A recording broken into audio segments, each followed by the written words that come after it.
오래전에 벤 존슨이라는 그 100m 달리기 선수가 올림픽에서 금메달을 땄습니다. 그런데 금지 약물 복용으로 이 금메달을 박탈당했죠. 여러분, 아무리 빨리 달려도 이 방해물에 걸린 것이죠.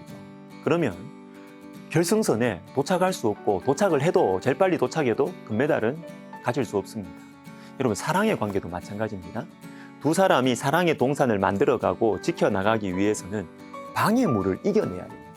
사랑에 방해물이 있는 것입니다.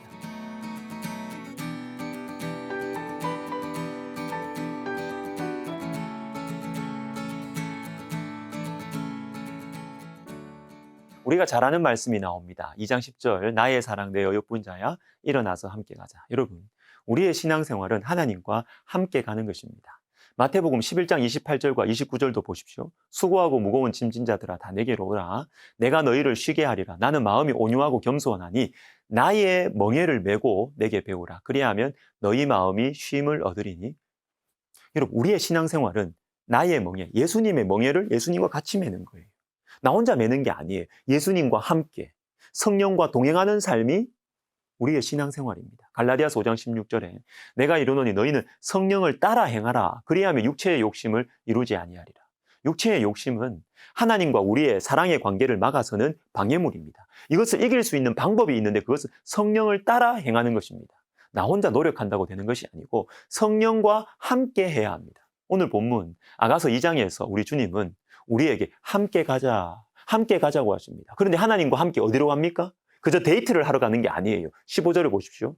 우리를 위하여 여우, 곧 포도원을 허는 작은 여우를 잡으라. 우리의 포도원에 꽃이 피었습니다. 자, 우리가 사랑과 수고로 돌보고 가꾼 포도원에 꽃이 피었는데 이 사랑의 동산을 허는 여우가 있는 거예요. 이 여우를 잡으러 주님과 함께 가는 것입니다. 여러분, 사랑의 방해물들이 있습니다.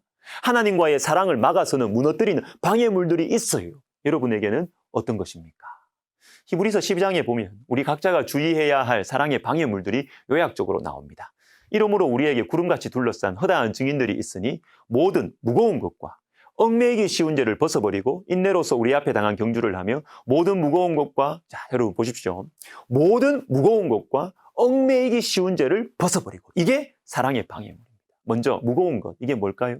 무겁다라는 것은 죄는 아니지만 경주하는 데 방해가 되는 것이에요. 죄는 아니에요. 그런데 우리의 시선을 사랑의 대상이신 예수님께 집중하지 못하도록 하는 것, 이게 바로 무거운 것입니다. 사랑의 대상에 여러분 집중하지 않으면 사랑의 동산은 무너져 갑니다. 예를 들어서 친구들과 만나는 것이 죄입니까? 아니죠. 그런데 친구를 예수님보다 더 사랑하고 예수님을 만나는 것보다 친구들을 만나는 것을 더 좋아하면 그게 바로 무거운 것이 되는 거예요.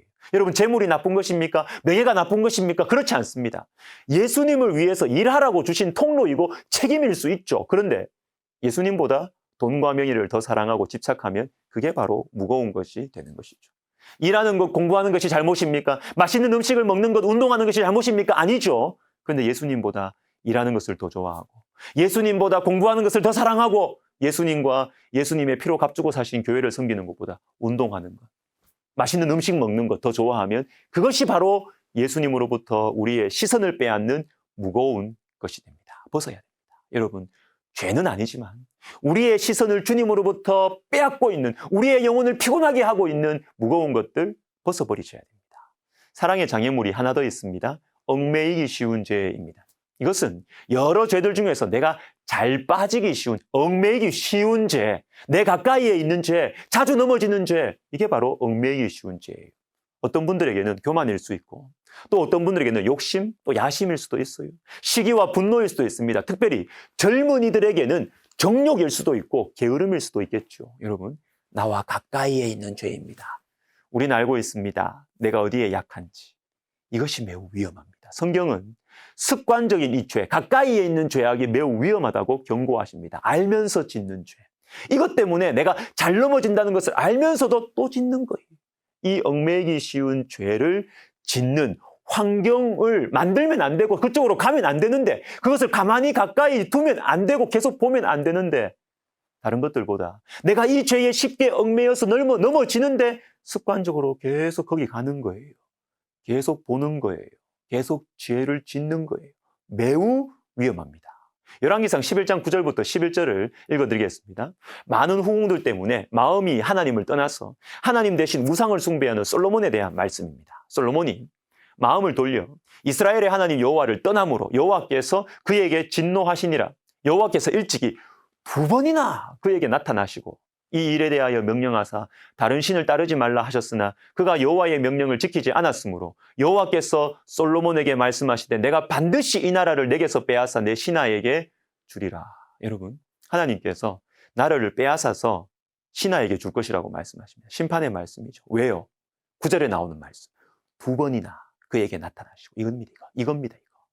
주님께서 우상을 숭배하는 솔로몬에게 2번이나 나타나셔서 말씀하셨습니다. 다른 신을 따르지 말라고 2번이나 말씀하셨어요. 그런데도 솔로몬이 계속 그 죄를 짓는 것입니다. 잘못인지 알면서도 하나님의 경고의 말씀을 들었음에도 불구하고 그 얽매이기 쉬운 죄를 계속 짓는 것입니다. 그러면 심판하시는 거죠. 여러분, 얽매이기 쉬운 죄, 습관적인 죄입니다. 여러분, 얽매이기 쉬운 죄가 왜 위험할까요? 아는 죄악, 습관적인 죄에 대해서 우리 주님께서 왜 이렇게 강하게 경고하실까요? 그것은 깊어지기 때문입니다. 깊어져요. 죄는 생명체와 같습니다. 가만히 머물러 있지 않아요.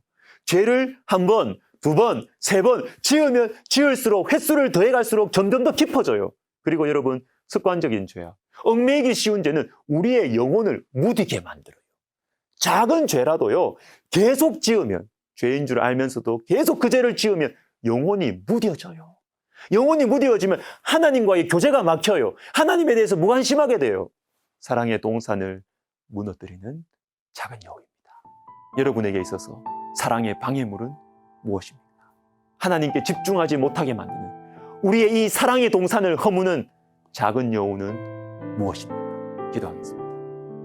하나님 아버지, 습관적인 죄, 사랑의 장애물들, 주님, 우리가 정직하게 고백하고 이것을 제거하여서 주님과 우리 사이가 더 친밀해지고 가까워지고 풍성해질 수 있도록 우리 하나님 도와 주옵소서. 예수님의 이름으로 기도드립니다. 아멘.